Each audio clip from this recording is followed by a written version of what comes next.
Hello, मी अंकिता तुमचं माझ्या YouTube चॅनलमध्ये स्वागत करते. आजचा व्हिडिओ हा हिवाळ्यात त्वचेची काळजी कशी घ्यायची यावरती असणार आहे. हिवाळ्यात आपल्या त्वचेतील आर्द्रता म्हणजेच आपल्या शरीरातील पाणी कमी झालेले असते आणि ह्यामुळे आपल्याला अनेक समस्यांना तोंड द्यावे लागते, जसे की खाज येणे, त्वचा कोरडी पडणे आणि अनेकांना हिवाळ्यात आपल्या त्वचेची काळजी कशी घ्यावी हे माहीत नसतं. यामुळे ते क्रीम्सचा वापर करतात किंवा अनेक उपायही करतात. जर आपल्या शरीरातील पाण्याचे प्रमाण कमी होते त्यामुळे आपल्या शरीरावर वारंवार खाज सुटते आणि आपल्या शरीरात थंडीमध्ये घामाचे प्रमाणसुद्धा कमी झालेले असते आणि त्वचा कोरडी पडते. त्वचा कोरडी पडल्यामुळे खाज सुटणे, पुरळ येणे, फंगल इन्फेक्शन होणे किंवा त्वचा रखरखीत होणे यांसारख्या अनेक समस्या आपल्याला सुरुवात होतात. तर ह्यावरती उपाय म्हणून आपल्या शरीरातील आर्द्रता जी कमी होते ती कमी न होण्यासाठी आपण वेगवेगळे उपाय केले पाहिजेत किंवा आपण त्याची काळजी घेतली पाहिजे आणि ही काळजी योग्य ती घेतली तर आपल्याला सुंदर निरोगी त्वचा हिवाळ्यातसुद्धा ठेवता येईल. असे काही गोष्टी मी आज तुम्हाला सांगणार आहे. आय होप तुम्हाला त्या हेल्पफुल ठरतील. तर सगळ्यात पहिलं, अंघोळीपूर्वी तेलाने मालिश करा. म्हणजे आपल्याकडे बदामाचं तेल असतं किंवा नारळाचं तेल असतं, त्या तेलाने आपण 10 मिनटं अंघोळीच्या आधी 10 मिनटं तेल पूर्ण शरीराला मालिश करून ठेवू शकतो. यामुळे आपली त्वचा कोमल आणि सतेज बनायला खूप फायदा होतो. दुसरं म्हणजे ह्याला पर्याय म्हणजे तुम्ही अंघोळीच्या पाण्यामध्ये ऑलिव्ह ऑइल किंवा तुमच्या आवडतं कुठलंही कोलनचे 1-2 थेंब टाकूनसुद्धा आंघोळ करू शकता. जास्ती गरम पाणी जर आपण आंघोळीला घेतलं तर आपल्या शरीरातील जे प्राकृतिक तेल असतं, म्हणजे जे ओरिजिनल आपल्या शरीरात जे तेल निर्माण होतं ते नष्ट होतं. त्यामुळे आंघोळ कोमट पाण्याने हिवाळ्यात करावी की जेणेकरून आपल्या शरीरातील जे प्राकृतिक तेल निर्माण होतं ते नष्ट होणार नाही आणि ते जर नष्ट झालं नाही तर आपली त्वचा कोरडी पडून आपल्याला अनेक खाज सुटणं किंवा त्वचा कोरडी पडणं, भेगा पडणं ह्या सगळ्या समस्या थांबवता येतील. अजून एक उपाय म्हणजे तुम्ही आंघोळ करताना त्या पाण्यामध्ये मधसुद्धा घालू शकता. ह्यामुळे तुमची स्किन मऊही होईल आणि एक त्याला सतेज अशी सतेज कांती आपण म्हणतो तशीसुद्धा तुम्हाला प्राप्त होऊ शकते. तर हे उपायसुद्धा खूप चांगले आहेत आणि जेणेकरून आपल्याला थोडी कमी स्किन कोरडी पडायला मदत होईल. शरीराला पाण्याची गरज असते त्यामुळे आपण खूप पाणी प्यायलेही जाते. हिवाळ्यात आपल्याला तहान कमी लागते आणि त्यामुळे आपल्या शरीरात पाण्याचे प्रमाण हे कमी घेतलं जातं, पण हे त्वचेसाठी खूप हानिकारक ठरतं आणि हे जर आपल्याला टाळायचं असेल तर आपल्याला पाणी पिणे गरजेचे असतं. हिवाळ्यात हवामान कोरडं असते आणि त्यामुळे आपल्या शरीरातील पाण्याचे प्रमाणही कमी होत असते आणि आपल्याला जर हिवाळ्यात म्हणजे आपल्याला जर आपल्या शरीरातील आर्द्रता टिकवायचे असेल तर आपल्याला पाणी पिणे खूप गरजेचे असते आणि यासाठी आपल्याला दर 1 तासाला 1 ग्लास पाणी हे आपण घेतलंच पाहिजे. तर आपल्याला खूप कमी ह्या सगळ्या समस्यांना तोंड द्यावे लागेल. आता आपण आहाराविषयी जाणून घ्या. हिवाळ्यात आपला आहार कसा असावा ह्याविषयी आता थोडीशी मी तुम्हाला कल्पना देते. हिवाळ्यात बरीच हंगामी फळे आणि भाज्या बाजारात दिसू लागतात.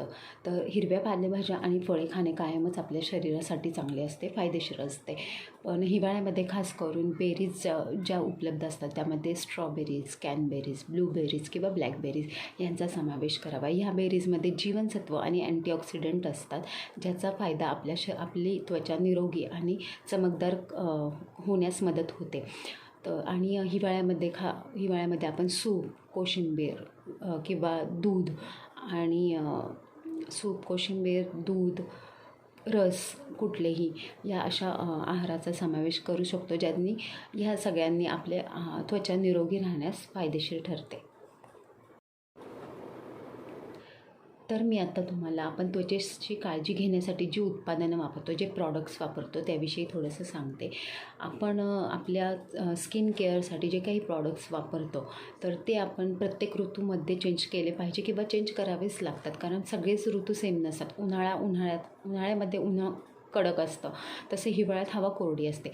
प्रत्येक ऋतूवाईज जशी आपली स्किन बदलते तसंच आपल्याला प्रॉडक्ट्स वापरावे लागतात. आणि ह्यामध्ये सगळ्यात पहिले तुम्ही प्रॉडक्ट्स निवडताना तुमच्या स्किनचं टाईप लक्षात घ्या. म्हणजे तुमची स्किन ड्राय आहे, ऑइली आहे, सेन्सिटिव्ह आहे, कुठल्या प्रकारची तुमची स्किन आहे, तुमच्या त्वचेचा पोत कसा आहे, त्यानुसार तुम्ही प्रॉडक्ट निवडले पाहिजे. तर सगळ्यात पहिलं हिवाळ्यामध्ये मी तुम्हाला सांगेल की आपण मॉइश्चरायझरचा जास्ती वापर केला पाहिजे किंवा करतो, कारण आपली त्वचा खूप कोरडी पडते, त्याच्यात पाणी कमी असतं. आणि मॉइश्चरायझर हे आपल्या त्वचेला पाणी पुरवण्याचं काम करतो. म्हणजे आहारातून तर आपण पाणी घेतलंच पाहिजे किंवा आपल्या शरीराला पाणी मिळालंच पाहिजे. पण जर आपण प्रॉडक्टचा विचार करत असू तर आपल्याला हिवाळ्यामध्ये मॉइश्चरायझर स्पेशली वापरलं पाहिजे. हिवाळ्यात जर आपली त्वचा आपल्याला निरोगी आणि चमकदार हवी असेल तर त्यासाठी आपल्याला तिला मॉइश्चरायझरने सारखं म्हणजे अप्लाय केलं पाहिजे की जेणेकरून आपल्या त्वचेला खूप ओलावा प्राप्त होईल आणि त्यामुळे आपली स्किन निरोगी आणि चमकदार अशी दिसेल. जसं आपण आपल्या चेहऱ्याची काळजी घेतो तसेच आपल्या हात आणि पायांची काळजी घेणेही खूप गरजेचं असतं. आपले हात आणि पाय ह्यातली ओलावा टिकवून ठेवणंही तेवढंच गरजेचं आहे. जर आपल्या पायातील ओलावा टिकवण्यासाठी आपण मॉइश्चरायझर अप्लाय करू शकतो किंवा पेट्रोलियम जेलीचा वापर करू शकतो. हाताची स्किन ही खूप नाजूक असते आणि ह्यासाठी तुम्ही मॉइश्चरायझर किंवा बॉडी लोशनचा वापर करू शकता. आणि असं करून आपल्या शरीरातील पाणी जितकं करून आपल्याला जास्ती टिकवता येईल किंवा पाण्याचं प्रमाण आपल्या शरीरातील वाढवता येईल तेवढी आपली त्वचा, आपली स्किन खूप कोरडी पडणार नाही आणि जेवढं शरीरात पाणी जास्त असते तेवढं स्किन आपली तजेलदार आणि निरोगी राहते.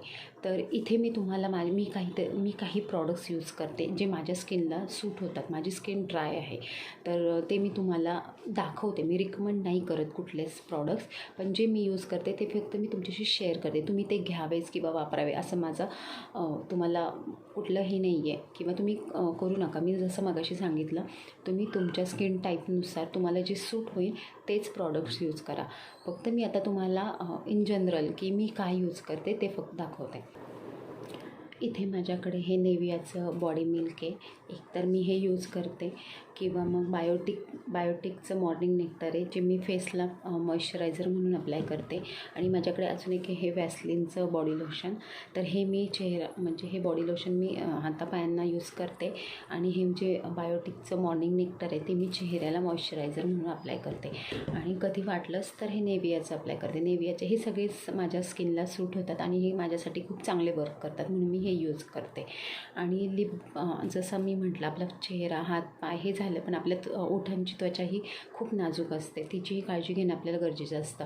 नाहीतर मग ओठ कोरडे पडणं, भेगा पडणं किंवा त्यातून रक्त येतं किंवा ते कातड निघणं हे असे प्रकारसुद्धा हिवाळ्यात आपल्या ओठांच्या बाबतीत घडतात.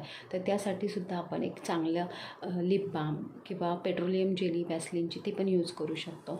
तर त्या ओठांची काळजी तितकीच घेतली पाहिजे. तर मी हे लिप बाम हिमालयाचं लिप बाम आहे हे माझ्याकडे. हे हार्डली 35 रुपयात मिळतं कुठल्याही मेडिकल शॉपमध्ये, ते यूज करते. नाहीतर मग हे मामाअर्थचा टिंटेड मॉइश्चरायझर लिप बाम आहे तो मी वापरते. तर आय होप तुम्हाला आजचा व्हिडिओ हा नक्कीच आवडला असेल. जर तुम्हाला आवडला असेल तर हा व्हिडिओ तुमच्या फ्रेंड्स आणि फॅमिलीसोबत शेअर करा, चॅनलला सबस्क्राईब करा आणि व्हिडिओला लाईक करा. थँक्यू.